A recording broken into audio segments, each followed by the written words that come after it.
أعوذ بالله من الشيطان الرجيم. بسم الله الرحمن الرحيم. يا أيها الناس اتقوا ربكم الذي خلقكم من نفس واحدة وخلق منها زوجها وبث منهما رجالا كثيرا ونساء واتقوا الله الذي تساءلون به والأرحام إن الله كان عليكم رقيبا.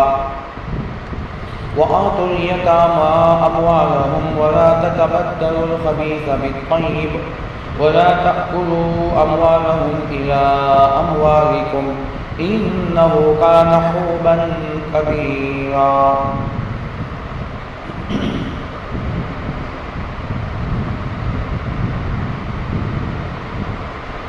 پناہ مانگتا ہوں میں اللہ کی شیطان مردود سے. بسم اللہ الرحمن الرحیم. شروع کرتا ہوں میں اللہ کے نام سے جو بڑا مہربان نہایت رحم والا ہے.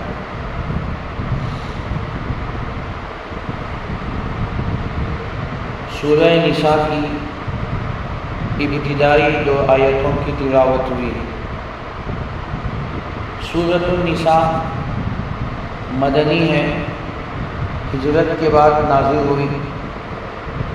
تمام مفسرین کرام کا اس بات پر اتفاق ہے کہ یہ سورت مدنی ہے، جس میں 170 پر 6 آیتیں ہیں اور 24 رکوع ہیں.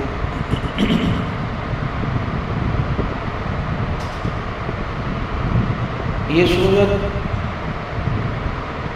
بڑی سورتوں میں سے اس کا نمبر 3 درجے پر آتا ہے. پہلے سورۃ البقرہ ہے، اس کے بعد سورۃ آل عمران ہے، پھر اس کے بعد سورۃ النساء ہے اور اس کے بعد مائدہ ہے. تو اللہ تعالیٰ نے شروع کی 7 آیتوں کو اس ترتیب کے ساتھ رکھے ہیں جس میں بڑی بڑی صورتیں ہیں. قرآن کریم کی سب سے بڑی صورتوں میں سے ان کا شمار ہوتا ہے. تو سورہ بقرہ جو سب سے بڑی صورت ہے، جو تقریباً 2.5 پارے پر مشتمل ہے، اور اس کے بعد سورۃ آل عمران ہے، تقریباً وہ بھی 2.25 پاروں پر مشتمل ہے. پھر اس کے بعد سورۃ النساء ہے، تو یہ 1.5 پارے پر مشتمل ہے. پھر اس کے بعد مائدہ ہے، پھر انعام ہے، پھر اس کے بعد سورۃ الاعراف. تو اللہ تعالیٰ نے یہ ترتیب بھی اس طرح رکھے ہیں کہ شروع میں بڑی بڑی صورتیں تلاوت کی جائے. اس سورت کو سورۃ النساء کیوں کہا گیا ہے؟ نساء کے معنی عورتوں کے ہیں. اس سورت کے اندر اللہ تبارک و تعالیٰ نے عورتوں کے حقوق اور ان کے پیچیدہ مسائل اور ازدواجی زندگی اور ان کے تمام متعلق احکامات و مسائل کو اللہ تعالیٰ نے خوب کھول کے بیان فرمایا ہے. اس لیے اس سورت کا نام سورۃ النساء ہے. آپ جانتے ہوں گے زمانہ جاہلیت میں سب سے کمزور طبقہ 2 قسم کے تھے. ایک عورتوں کا طبقہ، دوسرا یتیم کا طبقہ. معاشرے میں ان کے حقوق کی پامالی ہوتی تھی. عورتوں کو تو کوئی انسان میں انسانیت میں شماری نہیں کرتے تھے. تو اتنی جہالت تھی کہ عورتوں کو حیوان جانور سے بھی بدتر سمجھا جاتا تھا، بلکہ وہ اپنی ضرورت کا ایک کھلونا سمجھتے تھے. جب چاہے اسے استعمال کر لیا، جب چاہے اسے پھینک دیا، چھوڑ دیا. تو عورتوں کی کوئی وقت نہیں تھی. تو یہ سب سے کمزور طبقہ تھا. اور دوسرا طبقہ یتیموں کا ہے. تو اس کے بعد یتیموں کا بھی اللہ تعالیٰ نے ذکر فرمایا. تو انشاءاللہ وہ بات بعد میں آئے گی. تو پہلے آپ یہ سمجھیں کہ سورۃ النساء، اس میں اللہ تعالیٰ نے ذکر فرمایا. قرآن کریم میں سب سے زیادہ عورتوں کے متعلق احکامات 2 صورتوں میں ہیں. ایک سورۃ النساء کے اندر اور دوسرا سورۃ النور کے اندر. سورۃ النور 18ویں پارے میں ہے، جہاں عورتوں کا بہت سارے مسائل کو اللہ تعالیٰ نے بیان کرنا. اس اسی لیے علماء کہتے ہیں کہ اپنی عورتوں کو سورہ نساء کی تفسیر پڑھاؤ، سورۃ النور کی تفسیر پڑھاؤ۔ اگر عورتیں یہ دو سورتوں کو ترجمہ پڑھ رہے ہیں اور اس کی تفسیر مختصر انداز میں اگر سن رہے ہیں یا پڑھ رہے ہیں تو ان کو علم کا ایک بہت بڑا حصہ ان کے علم میں آ جائے گا، یا ان کے جو خصوصی مسائل، جو ان کے پیچیدہ مسائل ہیں، ان کے مخفی مسائل ہیں، ان تمام چیزیں کھل کر ان کے سامنے آ جائیں۔ اب ان دو صورتوں میں یہاں بھی عورتوں کا ذکر ہے اور سورۃ النور کے اندر بھی عورتوں کا ذکر ہے، دونوں میں تھوڑا فرق ہے۔ سورۃ النساء کے اندر اللہ تعالیٰ نے عورتوں کے مسائل، ان کے حقوق اور ان کے ازدواجی زندگی اور ان کے نجی مسائل، میاں بیوی کے درمیان کے تعلقات، میاں کے حقوق شوہر پر، بیوی پر، بیوی کے حقوق میاں پر، ان تمام اور گھریلو مسائل کو اللہ تعالیٰ نے اس صورت کے اندر کھول کھول کر واضح انداز میں اللہ نے بیان فرمایا۔ سورۃ النور کے اندر اللہ نے پردے کے مسائل زیادہ تر بیان فرمائے۔ عورتیں پردہ کن کن سے کریں اور ان کے زیورات کے مطابق، ان کی زیب و زینت اور ان کے پردے، ان کے حجاب کے مطابق زیادہ تر مسائل وہاں اللہ نے بیان فرمائے کہ عورت کن کن سے پردہ کر سکتی ہے، کن کن سے پردہ نہیں کر سکتی، محرمات کون ہیں، نامحرمات کون ہیں، اور کن سے پردہ کرنا ہے، کن سے نہیں کرنا ہے۔ اور پھر فرمایا جن سے پردہ نہیں کرنا ہے ان کا کیا حد ہے۔ مثلا شوہر ہے، شوہر تو مستثنا ہے، شوہر کے لیے بیوی کا مسئلہ الگ ہے۔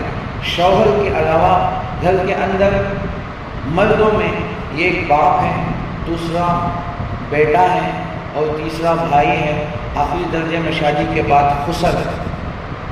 تو یہ مرد ہیں لیکن یہ محرمات میں شامل ہوتے ہیں۔ ان محرمات کے ساتھ کس درجے تک وہ پردہ کر سکتے ہیں، کپڑے وہ کہاں سے کہاں تک پہن سکتی ہیں، کن کن اپنے بدن کے اعضاء کو ظاہر کر سکتی ہیں اور کن کن اعضاء بدن کو ان محرمات کے سامنے بھی ظاہر نہیں کر سکتی، ان مسائل کو اللہ تعالیٰ نے وہاں کھول کھول کر بیان فرمایا۔ اور پھر عورتیں زیورات جن کی ان کے لیے زیب و زینت ہے، عورتوں کے لیے زیورات زیب و زینت ہے، تو وہ زیورات کیسے پہن سکتی ہیں، اس کے اندر اگر آواز پیدا ہوتی ہے تو ایسے زیور جو بجنے والا ہو، آواز پیدا کرنے والا ہو، تو ایسے زیورات پہننا ان کے لیے حرام ہے، جائز نہیں۔ ان مسائل کو بھی اللہ تبارک و تعالیٰ نے سورہ نور کے اندر بیان فرمایا۔ تو معلوم ہوا کہ قرآن کریم کے اندر یہ دو صورتیں عورتوں کے بہت اہم مسائل کو اللہ تعالیٰ نے بیان فرمایا، بس دونوں میں تھوڑا سا فرق ہے۔ سورۃ النساء کے اندر اللہ تبارک و تعالیٰ نے زیادہ تر ان دو طبقوں کا ذکر فرمایا۔ جو دو طبقے ابھی آپ کے سامنے میں نے عرض کیا، ایک عورتیں ہیں اور دوسرا یتیم ہیں۔ یتیم بچوں کے پرورش ان کے متعلق اللہ تعالیٰ نے بیان فرمایا، چونکہ ان دونوں پر سب سے زیادہ ظلم ہوتا تھا۔ اگر کوئی عورت بیوہ ہو جاتی تو اس کے شوہر کے تمام جائیداد پر قبضہ ہو جاتا تھا اور اس بیوہ عورت کو کچھ بھی نہیں ملتا تھا۔ آگے انشاءاللہ مسائل آئیں گے، واقعات بھی آئیں گے جس کے شان نزول میں، تو انشاءاللہ ساری تفصیلات آگے آئیں گے۔ تو ان عورتوں کو جیسے ان کا شوہر مر جاتا یا کچھ مسئلہ ہو جاتا تو سب سے پہلے ان شوہر کے جو بھائی ہوتے ہیں وہ آ کر اپنے بھائی کے پوری جائیداد پر قبضہ کر لیتے تھے اور بیچاری بیوہ عورت کو کچھ نہیں ملتا تھا۔ اور اسی طرح اگر اس بیوہ عورت کو بیٹیاں ہوں تو بیٹی ہونے کی وجہ سے ان کو بھی وراثت سے محروم کر دیا جاتا تھا۔ ایسے ایک واقعہ پیش ہے اللہ کے نبی صلی اللہ علیہ وسلم کے زمانے میں کہ ایک آدمی کا انتقال ہوا، ایک بیوی، دو بیٹیاں، ایک نابالغ بیٹا۔ اب جیسے اس کا شوہر انتقال ہوا تو ان کے بھائیوں نے آ کر پورے جائیداد پر قبضہ کر لیا اور کہا کہ تم بیوہ ہونے کی وجہ سے تم کو نہیں ملے گا، اور یہ 2 بیٹیاں لڑکیاں ہونے کی وجہ سے ان کو بھی کچھ نہیں ملے گا، اور یہ نابالغ بچہ ہے اس وجہ سے اس کو بھی نہیں ملے گا کیونکہ یتیم ہے۔ اب عورت کچھ بھی اس کے لیے نہیں ہے، سب چیزوں پر انہوں نے قبضہ کر لیا۔ اس عورت کے شوہر پر، ان بچوں کے باپ کی جائیداد پر قبضہ کر لیا۔ اللہ کے نبی صلی اللہ علیہ وسلم کی خدمت میں حاضر ہوئی یہ عورت، یہ بیوہ عورت آ کر انہوں نے اپنی کارگزاری سنائی تو آیت نازل ہوئی، اس کے بعد ان کے مسائل حل ہوئے۔ تو یہ طبقہ تھا، ان 2 طبقے عورتوں کا اور یتیموں کا، ان پر سب سے زیادہ ظلم ہوتا تھا۔ اللہ تبارک و تعالیٰ نے قرآن کریم کے اندر اور اس صورت میں اللہ نے یہ احسان فرمایا، پہلے ان کے حقوق بیان فرمایا۔ ان کے حقوق کیا ہے، ان کے ساتھ کیا معاملہ کیا جائے، ان کے ساتھ کیسے ان کی پرورش ہو۔ یتیم ہو تو یتیم کی پرورش کرنے کی، یتیم کی کفالت کرنے کی بڑی فضیلتیں احادیث کے اندر آئی ہیں۔ اللہ کے نبی صلی اللہ علیہ وسلم نے اس کو بیان فرمایا۔ اسی لیے اللہ کے نبی صلی اللہ علیہ وسلم نبوت سے پہلے جو 40 سالہ آپ کی زندگی ہے مکی دور میں، مکی دور کا 2 حصہ ہوتا ہے، 2 پارٹ ہوتے ہیں، ایک قبل النبوہ اور ایک بعد النبوہ۔ نبوت سے پہلے تو 40 سال اللہ کے نبی صلی اللہ علیہ وسلم نے ان 2 طبقوں پر سب سے زیادہ اللہ کے نبی نے خدمت کی۔ بیوہ عورتوں کا بوجھ اٹھانا، ان کی ضرورتوں کو پوری کرنا، یتیموں کی کفالت کرنا، ضعیفوں کی خدمت کرنا اور ان کے ساتھ اخلاق کے ساتھ پیش آنا۔ اور اللہ کے نبی صلی اللہ علیہ وسلم نے ان پر ایسے اپنے عملی طور پر خدمت کر کے دکھائے تو اللہ کے نبی صلی اللہ علیہ وسلم نے عملی طور پر بتا دیا ان کے بھی معاشرے میں کچھ حقوق ہیں۔ عورت یہ کوئی کھلونے کی چیز نہیں ہے، بلکہ اللہ نے اسے بھی معاشرے میں جینے کا حق دیا ہے، یہ بھی زمین پر رہ کر وہ اپنی عفت عافیت کے ساتھ زندگی گزار سکتے، اس کے بھی تو حقوق ہیں۔ اللہ کے نبی صلی اللہ علیہ وسلم نے اس کو خوب بیان کرنا، تو اسی لیے اللہ کے نبی صلی اللہ علیہ وسلم نے جو 11 نکاح فرمائے ان کی حکمتوں میں سے ایک حکمت یہی ہے، اللہ کے نبی نے عملی طور پر بیویوں کے حقوق ادا فرمائے۔ ایک یہ زبان سے کہنا، زبان سے دعوت دینا، زبان سے ان کی فضیلتیں بیان کرنا، کہ عورتوں کے فضائل یہ ہیں، ماں کے فضائل یہ ہیں، بہن کے فضائل یہ ہیں، بیٹیوں کے فضائل یہ ہیں، یہ کہنا آسان ہے۔ لیکن اللہ کے نبی صلی اللہ علیہ وسلم کو اللہ نے 4 بیٹیاں عطا فرمائیں۔ بیٹے تو بچپن میں انتقال ہو گئے، آپ کی 4 بیٹیاں تھیں۔ اللہ کے نبی صلی اللہ علیہ وسلم نے ان 4 بیٹیوں کی کیسی تربیت فرمائی، اور آپ کے نکاح میں 11 بیویاں تھیں، اور آپ نے ان کے ساتھ کیسے سلوک فرمایا، اس کے ساتھ آپ نے ان کے ساتھ کیسے سلوک فرمایا، اور اللہ کے نبی صلی اللہ علیہ وسلم نے یتیم بچوں کے ساتھ کیسے آپ نے ایک باپ ہونے کی حیثیت سے آپ نے وہ کردار ادا کیا ہے۔ یہ ساری چیزیں مکے والوں نے اپنی آنکھوں سے دیکھا۔ یہ 40 سال تک کا واقعہ ہے۔ اس کے بعد اللہ کے نبی صلی اللہ علیہ وسلم اتنے مشہور ہو گئے آپ 40 سال میں کہ آپ محمد صادق الامین صلی اللہ علیہ وسلم، تو آپ کا یہ لقب مشہور ہو گیا۔ اس کے بعد محمد الرسول اللہ بنے صلی اللہ علیہ وسلم۔ تو اللہ کے نبی صلی اللہ علیہ وسلم جوان ہوئے تو پورے مکے والوں کی نظر میں تھے کہ عبداللہ کا بیٹا جو یتیم ہے، تو وہ نوجوان اتنے اخلاق اور ایسی غریبوں کی خدمت، بیواؤں کی، بوڑھوں کی، ضرورت مندوں کی، اپاہجوں کی، ہر ایک کی خدمت کرنا، جو گھر میں بوڑھی عورتیں ان کے گھر میں جانا، ان کی خدمت کرنا، ان کے گھر کو پانی لا کے ڈالنا اور ان کی جھاڑو دینا اور ان کی تمام ضروریات پوری کرنا، اللہ کے نبی صلی اللہ علیہ وسلم کا دن بھر کا مشغلہ تھا۔ آپ ڈھونڈ کر جاتے تھے کہاں کہاں بیوہ عورتیں ہیں، کہاں کہاں کمزور ہیں، ضعیف ہیں، اللہ کے نبی صلی اللہ علیہ وسلم کے گھر تک پہنچے تھے۔ امام بخاری رحمۃ اللہ علیہ نے بخاری کے دوسرے ہی صفحے میں ان تمام واقعات کا ذکر فرمایا، اللہ کے نبی صلی اللہ علیہ وسلم کیسے یتیموں کے، بیواؤں کی، ضرورت مندوں کی، حاجت مندوں کی ضرورتوں کو پورا فرماتے ہیں۔ تو اس لیے اللہ کے نبی صلی اللہ علیہ وسلم کو تمام نے کہا کہ وہ نوجوان محمد صادق الامین، صادق سچا، اور اپنے بات میں، اپنے قول میں، اپنے عمل میں اتنے امانت دار اللہ کے نبی صلی اللہ علیہ وسلم۔ 40 سال کا عرصہ گزرا، اللہ کے نبی صلی اللہ علیہ وسلم نے آپ نے نبوت کا اعلان فرمایا، اس کے بعد جو دشمنی ہوئی انہوں نے جو آپ کے ساتھ معاملہ فرمایا تو ہم جانتے ہیں۔ تو یہ اللہ کے نبی صلی اللہ علیہ وسلم نے عملی طور پر آپ نے کر کے بتایا، یہ اخلاق ہے۔ قرآن آپ کے بارے میں کہتا ہے وَإِنَّكَ لَعَلَىٰ خُلُقٍ عَظِيمٍ، اے نبی بے شک آپ خلق عظیم پر فائز ہیں۔ اللہ نے آپ کو ایسے اخلاق عطا فرمایا۔ سورہ آل عمران میں بہت پہلے گزر چکا ہے وَبِمَا رَحْمَةٍ مِّنَ اللَّهِ لِنتَ لَهُمْ وَلَوْ كُنتَ فَظًّا غَلِيظَ الْقَلْبِ لَانفَضُّوا مِنْ حَوْلِكَ۔ اللہ تعالیٰ نے اپنے فضل سے، اپنی رحمت سے آپ کو نرم دل والا بنایا، آپ کے سینے میں نرم دل دھڑک رہا ہے، آپ امت کے خیر خواہ ہیں، محسن ہیں، کسی کی تکلیف دیکھ کر آپ پریشان ہو جاتے تھے، کسی کو تنگی میں دیکھ کر آپ پریشان ہو جاتے تھے، تو یہ اللہ نے ایسا دل آپ کو عطا فرمایا، ایسا نرم دھڑکتا ہوا دل اللہ نے آپ کے سینے میں رکھا۔ تو قرآن آگے فرمایا وَلَوْ كُنْتَ فَظًّا غَلِيظَ الْقَلْبِ، اگر آپ سخت دل کے ہوتے یا آپ ترش رو ہوتے، سخت مزاج ہوتے، آپ کی باتوں میں اگر اس طرح ترشی ہوتی لَانفَضُّوا مِنْ حَوْلِكَ، لوگ آپ کو چھوڑ کے بھاگ جاتے۔ تو مانو یہ اخلاق خود قرآن گواہی دے رہا ہے، اللہ کے نبی صلی اللہ علیہ وسلم نے فرمایا۔ تو یہ سورۃ النساء میں ان کے حقوق بیان فرمائے گئے ہیں۔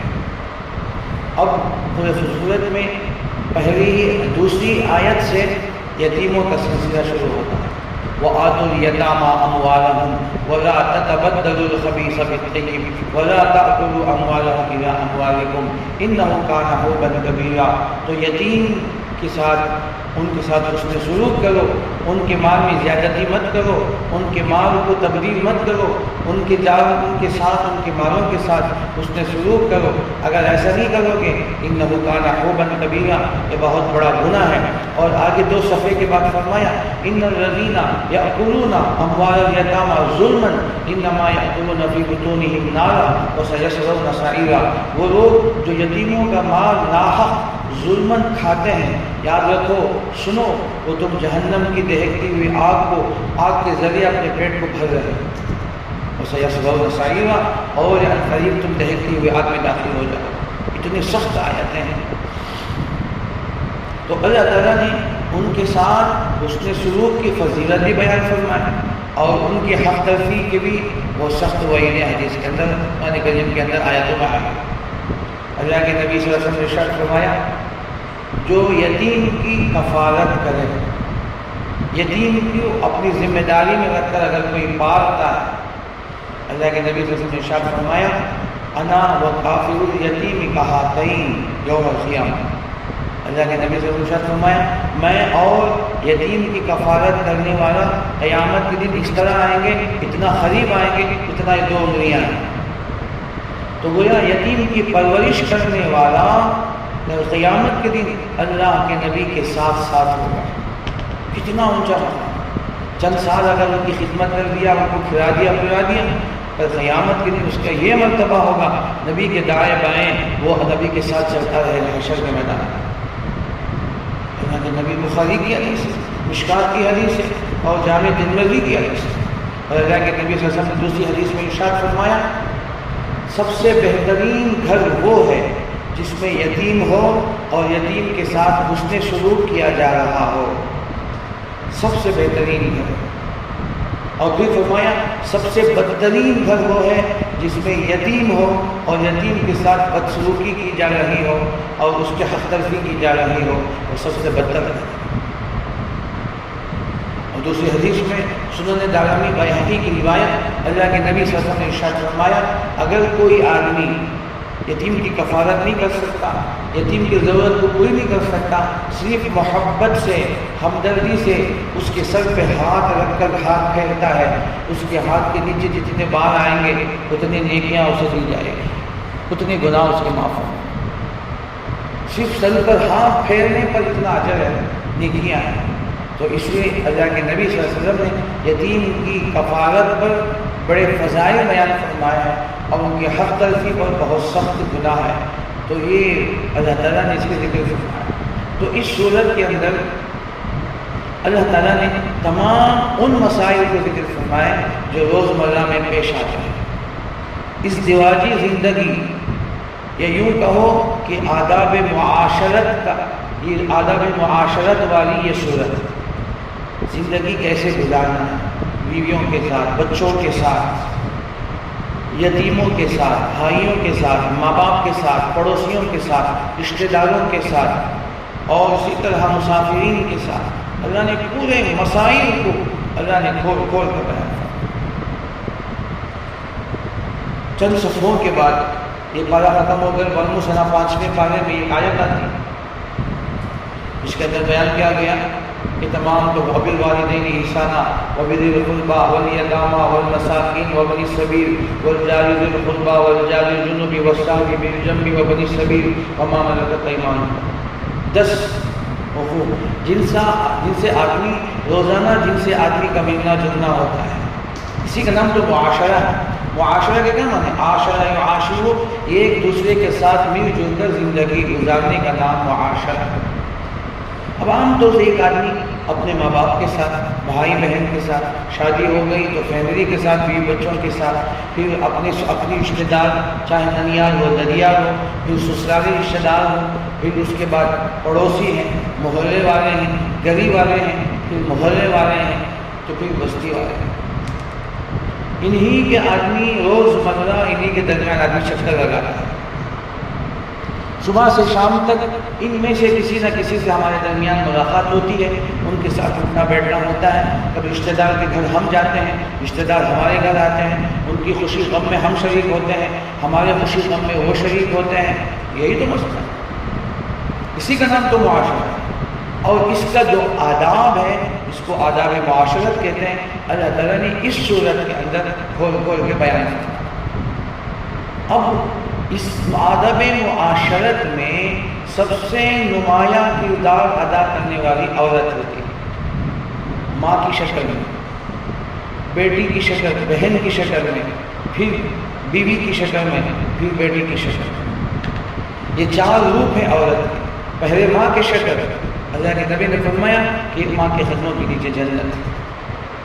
پھر اس کے بعد بہن آتی ہے، بہن کا روپ اختیار کرتے ہیں، تو اپنے کوئی بہن تو بہن ہمارے ساتھ رہتی ہے، تو وہ بہن کے ساتھ حسن سلوک فرمایا، اس کے بڑے فضائل حدیث سے۔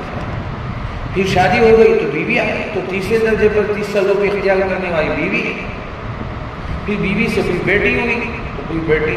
یہ 4 بنیادی چیزیں ہیں، اور عورت 4 روپ اختیار کر کے ہوتی ہیں، اور ایک آدمی کو چاروں چیزیں حاصل ہیں، ماں بھی ہے، بہن بھی ہے، بیوی بھی ہے، بیٹی بھی ہے، تو آدمی انہی کے ساتھ زیادہ تر معاشرتی زندگی گزارتا ہے۔ تو اللہ تعالیٰ نے ان کو، اور چونکہ یہ 4 روپ اختیار کرنے والی عورت یہ کمزور سمجھی جاتی ہے، جو کمزور سمجھنے کی وجہ سے عام طور سے معاشرے میں ان کی حق تلفی کی جاتی ہے، ان کے حقوق ادا نہیں کیے جاتے۔ تو اس لیے قرآن کریم کے اندر اللہ تعالیٰ نے دوسرے ہی صفحے میں، تیسرے صفحے میں، تیسرا رکوع جہاں شروع ہوتا ہے، سوا صفحے کے اندر ایک رکوع میں اللہ نے یوصیکم اللہ فی اولادکم کہہ کر ان کی جو پراپرٹی ہے، مرنے کے بعد جو ان کو وراثت میں جو حصہ ملتا ہے، ان کو اللہ نے بھی تفصیل بیان فرمایا۔ دنیا کا واحد مذہب اسلام ہے جو عورتوں کو ان کے مختلف روپ سے ان کو حصہ دیتا ہے۔ کبھی کبھی عورت 2 حصے لیتی ہے، ایک ماں ہونے کے روپ کے حساب سے، ایک اپنی ماں ہے تو وہی ماں تو شوہر کی بیوی ہوتی، باپ کی بیوی ہوتی ہے، تو اس کو اس طرف سے بھی اگر ملتا ہے، اور اس کو اس طرف سے بھی اگر بیٹوں کی طرف سے بھی یہ جائیداد ملتی ہے۔ اور کبھی بھائی کا انتقال ہو جائے تو اگر بھائی کی کوئی اور نہ ہو تو بہن عصبہ بن جاتی ہے۔ عصبہ کا مطلب یہ ہے دوسروں کو اگر وراثت میں حصہ نہ ملے تو بہن کو حصہ ملے گا۔ تو دنیا کا واحد مذہب خدا کی قسم ایسے جو ان کی وراثت میں حصہ دے۔ ہمارا یہ علاقہ تو ماشاءاللہ دیندار ہے، تو یہاں تو عورتوں کو حق ملا، باقاعدہ مفتیوں سے فتویٰ لے کر، بڑے بڑے مدارس سے، ادارے سے فتویٰ لے کر ان کے حقوق ادا کیے جاتے ہیں، ان کو وراثت میں حصہ دیا جاتا ہے۔ لیکن آپ جب باہر جائیں، آندھرا کی چلے جائیں، آندھرا کے اکثر شہر ایسے ہیں جہاں بیویوں کو، بہنوں کو حق تلفی کی جاتی۔ آج بھی میں آپ کو نام بنام شہر کا لے کر میں آپ کو دعوے کے ساتھ کہہ سکتا ہوں کہ وہاں بہنوں کا حصہ مانتے نہیں کرتے۔ ایسے کچھ مسئلے ہمارے پاس آئے کہ باقاعدہ بہن کا کہتے ہیں کہ نہیں بس تو شادی کر کے دیے بس تم کو کچھ نہیں ملے گا۔ ایک بڑا مسئلہ آندھرا میں پیش آیا، تو اس کے بعد ان کی بہنیں، 4 بہنیں تھیں، 4 بہنوں کو بھی چھوٹ دیا گیا۔ بھائیوں نے گھروں پر، کھیتیوں پر قبضہ کر لیا، اور ان کی 200-300 بکریاں تھے، ان پر بھی بھائیوں نے آپس میں تقسیم کر دی۔ اب بہنیں شادیاں ہو گئی تو اطراف میں تھے، وہ سب آئے دھوتی ہوئی آئے، تو ان کو دھتکارا گیا، ان کو فلاں کیا، فلاں ہوا، مسئلہ بڑا ہو گیا۔ اب چونکہ وہ تھوڑا چھوٹا کر لیا تھا، اب وہاں پنچایت بورڈ بیٹھتے، جھاڑ کے نیچے بیٹھتے ہیں، تو پھر گاؤں والے بھی کیا بھائی مسئلہ کیا ہوا، تو پنچایت بورڈ میں بیٹھ کر لمبی چوڑی بحث ہوئی، اور چونکہ وہ بھی جائے تو وہ بھی جائے، تو یہ حال ہے، تو جاہل فیصلہ کرے گا تو کیا فیصلہ کرے گا؟ تو اس نے آخر کار اس نے کیا فیصلہ کیا؟ آخر میں چلو 5-5 ہزار روپے دے دیں۔ اب آ گئی ہیں، اتنا اصرار کر رہی ہیں، رو دھو رہی ہیں، چلو 5 فیصلہ کر رہا ہے پنچایت بورڈ میں بیٹھ کر، گاؤں والا فیصلہ کر رہا ہے، ان بھائیوں بہنوں کو 5-5 ہزار روپے دے کر کے فیصلہ ہوا۔ اس کے بعد پھر بات بڑی، پھر بحث و مباحثہ ہوا، تکرار ہوئے، پھر نتیجہ یہ ہوا کہ آخر میں جو قول فیصل ہوا، اللہ اکبر، ایک بکری 5-5 ہزار روپے لے کر چل چلا۔ یہ حال ہے۔ تو ایسے میں 10 مثالیں آپ کو دے سکتا ہوں۔ اللہ نے کرم فرمایا کہ ہمارا یہ پورا علاقہ ایسا ہے باقاعدہ کہ باپ کے انتقال کے بعد یا باپ کی زندگی ہی میں تو باقاعدہ شریعت کے مطابق علماء سے، مفتیوں سے پوچھ کر، بڑے مدارس سے فتویٰ منگا کر باقاعدہ تقسیم کر دیا جاتا ہے۔ ماں کو بھی حصہ مل رہا ہے، بیوی کو بھی حصہ مل رہا ہے، بہن کو بھی حصہ مل رہا ہے، بیٹے کو بھی حصہ مل رہا ہے۔ تو یہ ایک مستقل صفحے میں، ایک رکوع میں اللہ تعالیٰ نے وراثت کے مسائل، بہت قریب ہے، 2 صفحے کے بعد انشاءاللہ ہم وہ مسائل پڑھیں گے۔ تو یہ اسلام اور شریعت میں اس صورت میں اللہ نے بیان کیا، یہ صورت النساء ہے۔ ورنہ تو وراثت میں سب کو ملتا ہے نا، تو باپ مرنے کے بعد بیٹوں کو بھی ملتا ہے، بیٹیوں کو بھی، بھائیوں کو بھی ملتا ہے، اور بیوی کو بھی ملتا ہے۔ تو ایک بات آپ آگے پڑھیں گے انشاءاللہ، اس میں ایک بات بیان کی گئی ہے کہ سب سے پہلے حصہ تقسیم کرنے سے پہلے 2-3 چیزوں کو دیکھا جاتا ہے، اس کے بعد تقسیم ہوتا ہے۔ پہلے دیکھا جائے گا کہ مرنے والے کے اوپر کوئی قرضہ ہے، اگر ہے تو پہلے وہ ادا کرے۔ دوسرا، اگر اس نے کوئی وصیت کی ہے تو وصیت اگر کی ہے تو 1/3 میں 1/3 ایک حصے میں 3 حصے میں اس کی خواہشات کو پوری کی جائے گی، اور اس نے جو وصیت کی تھی اس کو پوری کی جائے گی، تو اتنا ہی ہوگا۔ تیسرے درجے میں بیوی کا مہر ادا کیا یا نہیں کیا تو پہلے بیوی کا مہر نکالا جائے گا، اس کے بعد جو بقیہ ہے تو ان بقیہ مال میں تقسیم کیا جائے گا۔ یہ ہمارا اسلام، یہ ہماری شریعت۔ تو پہلا جو سب سے بڑا جو قرضہ ہے وہ بیوی کا مہر ہے۔ آج کل تو الحمدللہ نوجوان ہم جو شادیاں کر رہے ہیں مہر معجل ہی دے رہے ہیں، الحمدللہ۔ اب تک ہم تو قریب چند سال ہوتے، لیکن 10 سال پہلے آپ چلے جائیں تو سب قرضہ ہی قرضہ ہے، سب قرض دکھا دیتے، خود اسا دینے کا لکھو، 2 مہر، 2 اشرفی، 3 اشرفی، 5 اشرفی لکھو۔ تو بہرحال یہ قرآن نے عورتوں کے حقوق اس طرح بیان کیا۔ سب سے پہلا جو حق ہے وہ عورت بیوی بننے کے بعد اس کا مہر ہے، جو ملک بضاعہ پر بضاعات کی ملکیت میں بدلے میں اسے وہ مہر ادا کی جائے، ہر حال میں ادا کرنا پڑے گا۔ اگر شوہر مر بھی جائے تو اس کے مال میں سے دیا جائے گا، اگر مرنے کے بعد بھی اگر نہ دیا جائے تو پھر قیامت کے دن باقاعدہ بیوی کی زبان پکڑی رشوت۔ یہ سخت مسئلہ ہے مہر کا۔ تو اس لیے ان تمام چیزوں کو کرنے کے بعد اس کے بعد جو بقیہ چیزیں ہیں اس کے بعد تقسیم کیا جائے گا، پھر بیوی کو بھی حصہ ملے گا، بچے ہونے کی صورت میں ماں کا کتنا حصہ ہے، بچے نہ ہونے کی صورت میں ماں کا کتنا حصہ آتا ہے، اور بچے ہونے کی صورت میں بیوی کا کتنا حصہ ہے، اور یہ تمام مسائل ایک دو صفحے کے بعد وہ تمام مسائل آ رہے ہیں. تو اس لیے اللہ تعالیٰ نے اس سورت کا نام سورۃ النساء رکھے ہیں. تو اس میں چونکہ ڈسپلے میں سب سے زیادہ آنے والی عورت ہی ہے اور اسی کے مسائل کو اللہ نے کھول کھول کے بیان فرمایا. ان تمام وجوہات کی بنیاد پر اس سورت کا نام سورۃ النساء رکھا گیا ہے. تو بہرحال یہ تمام مسائل اس کے اندر اللہ تعالیٰ بیان فرما رہا ہے. تقریباً ایک خلاصہ پوری سورت کا میں نے آپ کے سامنے الحمدللہ پیش کر دیا. اب اللہ تعالیٰ نے اس سورت کو جو شروع فرما رہے ہیں تقوی کی آیت سے شروع کر رہے ہیں. یا ایھا الناس اتقوا ربکم الذی. اور یہ بات بھی آپ جانتے ہیں یہ جو پہلی آیت ہے خطبہ نکاح میں پڑھی جانے والی آیت ہے. یا ایھا الناس اتقوا ربکم الذی خلقکم من نفس واحدہ وخلق منها زوجها وبث منهما رجالا كثيرا ونساء واتقوا الله الذی تساءلون به والارحام ان اللہ کان علیکم رقیبا.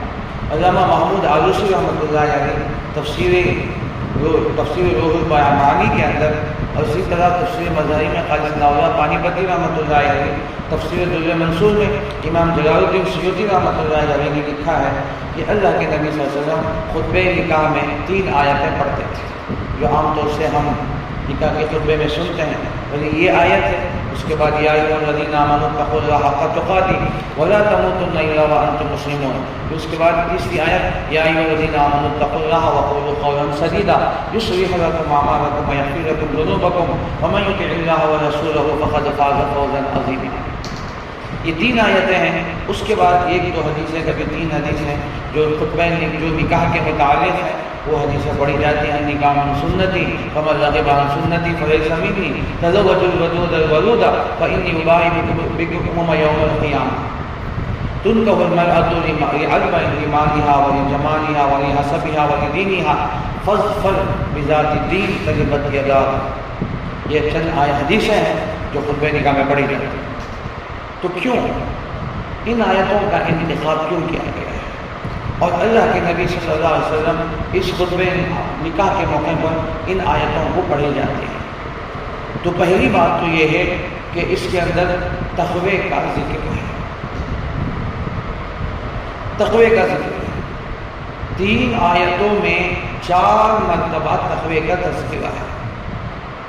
اس پہلی آیت میں جو سورہ نساء کی پہلی آیت ہے 2 مرتبہ تقوی کا ذکر ہے. یا ایھا الناس اتقوا ربکم. اے لوگو اپنے رب سے ڈرو. تقوی اختیار. یہ آیت کی ابتدا ہے. آیت کی آخر میں فرمایا واتقوا اللہ الذی تساءلون به والارحام. واتقوا اللہ. اللہ سے ڈرو. ایک آیت میں 2 مرتبہ. پھر اس کے بعد یا ایھا الذین آمنوا اتقوا اللہ حق تقاته. پھر اس میں تقوی کا ذکر یا ایھا الذین آمنوا اتقوا اللہ وقولوا قولا سدیدا. تو 3 آیتوں میں 4 مرتبہ تقوی کا ذکر. ان آیتوں کا اللہ تعالیٰ نے کیوں ذکر اللہ کے نبی صلی اللہ علیہ وسلم نے ذکر کیوں فرمایا؟ آپ تو یہ جانتے ہیں زندگی کے ہر موڑ پر تقوی کی ضرورت ہے. تقوی کے بغیر آدمی چل نہیں سکتا. تقوی کے بغیر آدمی گناہوں میں مبتلا ہو جائے. تو اس لیے اللہ نے پورے قرآن میں جگہ اللہ نے تقوی کا ذکر فرمایا.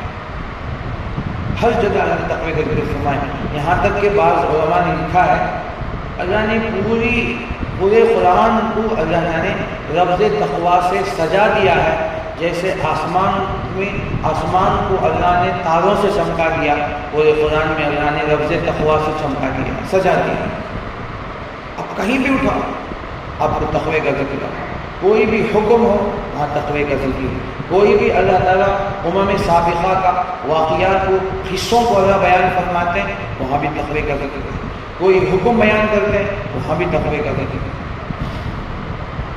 تو اللہ تعالیٰ نے تقوی کے ذکر میں 2 بات بڑے اہمیت کے ساتھ فرمایا. ایک تو یہ فرمایا فاتقوا اللہ ما استطعتم.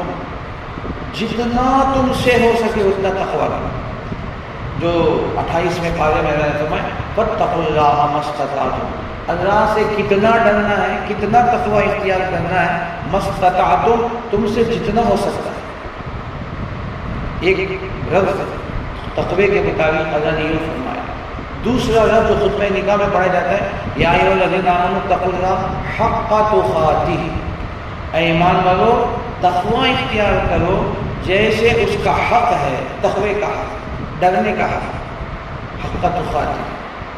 تو یہ فاتقوا اللہ ما استطعتم اور فاتقوا اللہ حق تقاتہ، تو یہ دو لفظ بڑے اہمیت والے ہیں. تو فرمایا اس کا حق بھی ادا کرو اور جتنا تم سے ہو سکتا ہے، تمہارے بس میں جتنا ہے اتنا تقویٰ اختیار کرو. ابھی تقوی کے متعلق اگر شروع کر دیں تو آدھا گھنٹہ اس پر ہوتا ہے. پورے قرآن میں اللہ تعالیٰ نے ذکر فرمایا. ایک تقوی کے درجات بھی ہیں، تقوی کے درجات ہیں، اور پھر اس کے بعد تقوی کے فوائد ہیں، تقوی کے اللہ نے کیا کیا فائدے رکھے، یہ سب اللہ تعالیٰ نے قرآن میں ذکر فرمایا. تو یہ زندگی کے ہر موڑ میں ہمیں تقوی کا ذکر ہے. جب تک بندہ تقوی اختیار کرے گا اور راہ راست پہ رہے گا، اگر تقوی زندگی سے ہٹائے گا تو اس کا رخ بھی بدل جائے گا. یہ ہو گیا. اب جب بندہ نکاح کے بندھن میں بنتا ہے، اب دلہا بن کر قاضی کے سامنے بیٹھتا ہے، اب قاضی اس کے سامنے یہی آیتیں پڑھ رہا ہے. نکاح پڑھانے والا عالم دین اس کے سامنے یہ 4 آیتیں پڑھ کر گویا یہ سمجھا رہا ہے اب تک تم جو زندگی گزار رہے تھے ماں باپ کے ساتھ، بھائی بہنوں کے ساتھ، لیکن اب جو زندگی شروع کر رہے ہو تمہاری شریک حیات کے ساتھ. اب شریک حیات آئے گی تو پھر اس کے بعد تمہاری فیملی چلے گی، تمہارا خاندان چلے گا، اور پھر ایک اور خاندان تم سے جڑے گا. اب تک تمہارا خاندان تھا ننیال اور ددیال، اب ایک تیسرا خاندان جڑ رہا ہے، سسرالی خاندان. اللہ تعالیٰ نے اس سسرالی خاندان کا بھی اللہ تعالیٰ نے وہاں ذکر فرمایا سورہ فرقان میں 19ویں پارہ. اللہ کی یہ نعمتوں میں سے ایک نعمت ہے اللہ نے تمہارے درمیان سسرالی خاندان بنایا. اب بعض لوگ سسرال والوں کو بڑے معمولی سمجھتے ہیں، بس وہ ہمارے ساتھ سسرے ہیں یا سسرال والے نہیں. تو ان کی بھی اہمیت ہے. بیوی کے ماں باپ گویا ہمارے ماں باپ، بیوی کے بھائی بہن گویا وہ ہمارے بھائی بہن، بیوی کے مطابق جتنے رشتہ دار ہیں وہ سب ہمارے رشتہ دار کو وقت بن جاتے ہیں. تو اللہ نے یوں اس طرح منسلک کر دیا، اللہ نے یہ جوڑ دیا. اب جب آدمی ایک نئے رخ اختیار کر رہا ہے، زندگی میں ایک نیا پہلو اس کے آ رہے ہیں، تو وہاں اس کے لیے ہر حال میں تقوی کا ذکر. مشکات کی حدیث اور جامع ترمذی کی، نسائی کی حدیث ہے. اللہ کے نبی صلی اللہ علیہ وسلم نے ارشاد فرمایا جب بندہ نکاح کرتا ہے تو اس کا آدھا ایمان مکمل ہو جاتا ہے. فَلْيَتَّقِ اللَّهَ فِي النِّصْفِ الْبَاقِي، جیسے آدمی نکاح کرتا ہے آدھا ایمان مکمل ہو گیا. فَلْيَتَّقِ اللَّهَ فِي النِّصْفِ الْبَاقِي، اللہ کے نبی صلی اللہ علیہ وسلم نے ارشاد فرمایا بقیہ آدھے ایمان کے بارے میں اللہ سے ڈرتے رہو. نکاح جیسے آدمی نکاح کر لیتا ہے تو اس کا آدھا ایمان مکمل ہو گیا. اب آدھا ایمان کیوں کہا گیا؟ تو گویا پورا معاشرے کا ایک حصہ اپنے نکاح کے بعد کوئی فیملی کو یا اس طرف ہو جائے. تو اس لیے اگر ان کے حقوق ادا کر رہا ہے، بیوی کے حقوق ادا کرنے کے ساتھ ساتھ بچوں کے حقوق، سسرالی رشتہ داروں کے حقوق ادا کر رہا ہے تو اس کا آدھا ایمان مکمل ہو جاتا ہے. بقیہ آدھا ایمان کے بارے میں اللہ سے ڈرتے رہو. یہ حدیثیں اور آگے انشاءاللہ اسی قسم کی آیتیں آ رہی ہیں، وہاں تفصیلات انشاءاللہ آپ کے سامنے ہوں گی. میں صرف مقدمے کے طور پر، اس صورت کے مقدمے کے طور پر میں آپ کے سامنے باتیں عرض کر رہا ہوں. تو یہ ہوا. تو اس لیے قاضی خطبہ نکاح میں ان 3 آیتوں کو پڑھتا ہے جس میں تقوی کا 4 مرتبہ ذکر ہے. بعض مفسرین نے فرمایا انسان کی زندگی 4 مرحلوں سے گزرتی ہے. ایک اس کا بچپن، لڑکپن کا ایک زمانہ ہوتا ہے. دوسرا اس کا زمانہ جوانی کا ہوتا ہے. تیسرا ایک زمانہ اس کا کہولت کا ہوتا ہے. کہولت جسے ہم ادھیڑ عمر کہتے ہیں. جوانی ختم ہو کر بڑھاپا شروع ہونے سے پہلے درمیان کا جو عرصہ ہے یہ تقریباً آپ 45 سے لے کر 55 سال تک، بعضوں نے کہا کہ 40 سے لے کر 50 سال تک، یہ جو 10 سال کا عرصہ ہے یہ کہولت کا زمانہ ہے۔ اللہ نے کہولت کا بھی ذکر فرمایا حضرت عیسیٰ علیہ السلام کے واقعے میں، وَيُكَلِّمُ النَّاسَ فِي الْمَهْدِ وَكَهْلًا وَمِنَ الصَّالِحِينَ، وَكَهْلًا یہ کہولت کا زمانہ ہے۔ تو پہلا بچپن اور لڑکپن یہ زمانہ، اور تیسرا زمانہ جوانی کا زمانہ جس میں عین شباب پر ہوتا ہے، اور تیسرا زمانہ کہولت کا، اور چوتھا زمانہ بڑھاپے کا۔ ان چار زندگی کے انسان کے 4 مرحلے آتے ہیں، آدمی 4 موڑ پر کھڑا ہوتا ہے تو 4 جگہ پر سے 4 مرتبہ تقوی کا حکم دیا گیا ہے۔ 3 آیتوں میں 4 مرتبہ تقوی کا ذکر کیا گیا ہے۔ تو اس سے پہلی آیت جو سورہ نساء کی ہے اس میں 2 مرتبہ تقوی کا ذکر ہے۔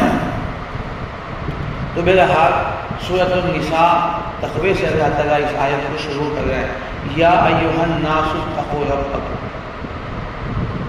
اس کے بعد جو سورت ہے سورۃ المائدہ، اللہ جب توفیق دیں گے بہت لمبا عرصہ ہوگا اس کے بعد وہ پڑھیں گے، تو وہاں اس سورت کو اللہ جو شروع کر رہے ہیں، یا ایھا الذین آمنوا اوفوا بالعقود، جو سورہ مائدہ کی پہلی آیت ہے، یا ایھا الذین آمنوا اوفوا بالعقود، اے ایمان والو عہدوں کو پورا کرو، وعدوں کو پورا کرو۔ ہاں ذکر ہے یہاں سورہ نساء کی پہلی آیت یا ایھا الناس اتقوا ربکم، کیونکہ اللہ تعالیٰ نے شروع کے جو 4 صورتیں ہیں اللہ نے اس کو جوڑی جوڑی بنایا، ایک سورہ بقرہ، سورہ آل عمران، ان دونوں کی ایک جوڑی ہے۔ میں نے اس سے پہلے درس میں کہا تھا کہ اس کے اندر مضامین تقریباً ایک ہی ہیں، وہ بھی الف لام میم سے شروع ہوتا ہے، الف لام میم ذالک الکتاب لا ریب فیہ۔ آل عمران بھی شروع ہوتا ہے یا الف لام میم اللہ لا الہ الا هو الحی القیوم۔ سورہ بقرہ بھی ختم ہوتا ہے دعاؤں کے ساتھ، اور سورہ آل عمران بھی ختم ہوتا ہے دعاؤں کے ساتھ۔ تو اللہ کے نبی نے خود ان 2 صورتوں کو جوڑی بنایا۔